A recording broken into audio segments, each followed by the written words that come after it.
Olá pessoal, boa tarde.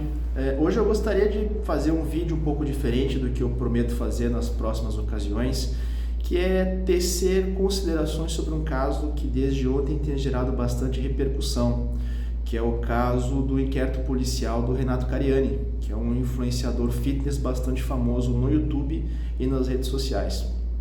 Ele costuma fazer bastante divulgação do fisiculturismo, ele costuma fazer agora recentemente projetos sobre emagrecimento, ele leva pessoas de destaque na plataforma do YouTube também para poder fazer treinos com ele, junto com o colega de treino que é o Júlio Balestrin. Enfim, é um cara já bastante famoso nesse meio, né? E ontem foi feita uma busca e apreensão na residência dele, porque uma empresa da qual ele é sócio, o nome agora realmente não me recordo, acho que é Androlol, uma coisa assim, e uma empresa da qual ele é sócio, ele não é o sócio gestor, então existe um grupo de sócios, das quais acho que uma senhora é a gestora principal dessa empresa. É uma indústria química que produz medicamentos, produz insumos químicos e se localiza acho que em Diadema, na Grande São Paulo. E fizeram essa investigação no sentido de que estariam sendo repassados dessa empresa substâncias químicas para a fabricação de crack e que, em tese, foram desviados já quantias suficientes para a produção de até 15 toneladas da droga. E diversas notas falsas foram emitidas, inclusive um dos motivos pelo qual a Polícia Federal conseguiu iniciar suas investigações foi porque aparentemente um dos sócios estaria se passando por um funcionário da AstraZeneca e emitindo notas fiscais em nome dela. E ela, tendo conhecimento disso, informou a Receita Federal do Brasil no sentido de que eles não têm nada a ver com aquilo, porque eles não estão fazendo compras nem vendas de medicamentos e produtos com aquela empresa. Então eles acabaram, uma vez tendo ciência do que estava acontecendo, informando a Receita Federal do Brasil, que consequentemente, a partir desses indícios, comunicou a Polícia Federal para poder fazer as investigações.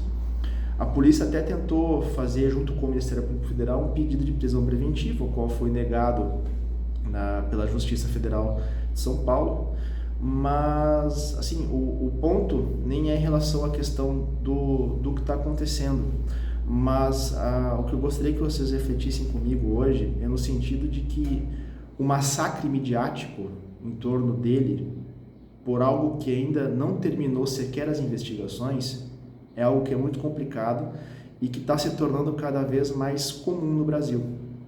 Antes mesmo que a pessoa possa sequer ter ciência do processo, que é o que ele, inclusive, mencionou num vídeo que ele postou ontem no canal dele, que ele não tem conhecimento com os advogados dele por se tratar de um inquérito policial em segredo de justiça, ainda não tinham conhecimento dos autos e precisavam se habilitar para poder ter as informações por um completo.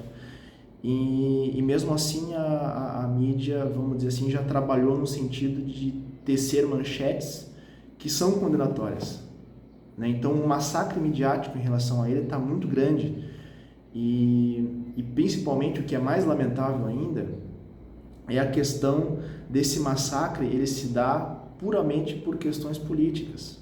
Há não muito tempo atrás, ele disponibilizou para todos as intenções de voto dele, ele deixou isso público, as intenções de voto dele nas últimas eleições, independente de quem seja e tal, mas isso está sendo usado nesse momento para fazer um juízo de valor em relação a quem ele é, um juízo de valor em relação ao fato dele ter ou não cometido essas suspeitas que a Polícia Federal levantou.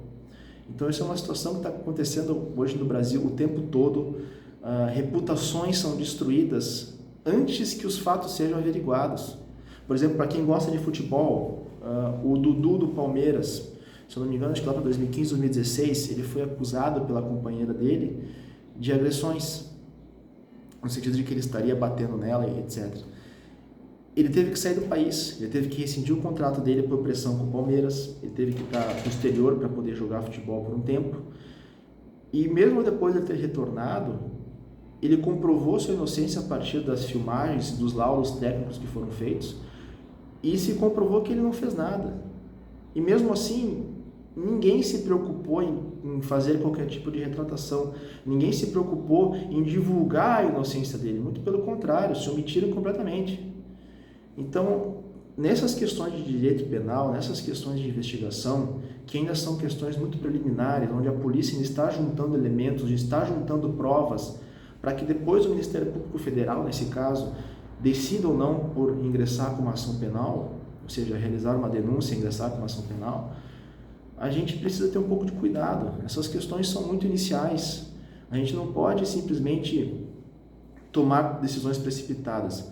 A gente tem sempre que levar em consideração que as pessoas, até que se prove o contrário, são inocentes.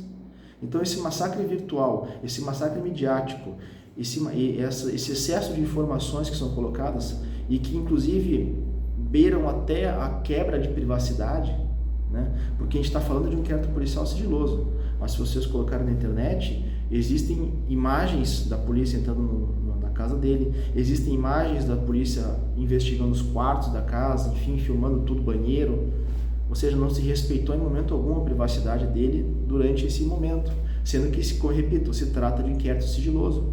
O inquérito ele tem segredo de justiça justamente para poder proteger as partes, para poder proteger de opiniões públicas precipitadas. E nesse caso, ao meu ver, por questões até envolvendo política, isso simplesmente se deixou de lado. Ninguém está tendo essa preocupação em relação a isso.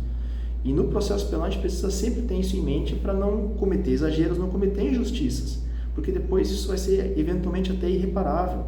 Vamos supor que ele tenha patrocinadores, vamos supor que ele tenha contratos já firmados. Por pressão, esses contratos, esses negócios vão todos por água abaixo. E depois, para recuperar, talvez não tenha como, mesmo provando inocência.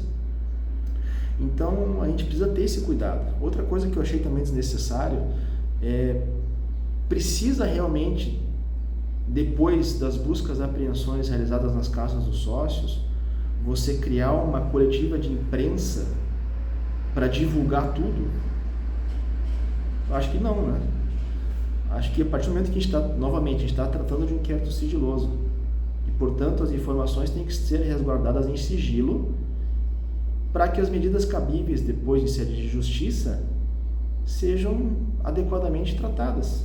Quem tem que decidir isso depois é na Justiça Federal. Quem tem que averiguar se vai entrar ou não com uma ação penal é o Ministério Público Federal nesse caso.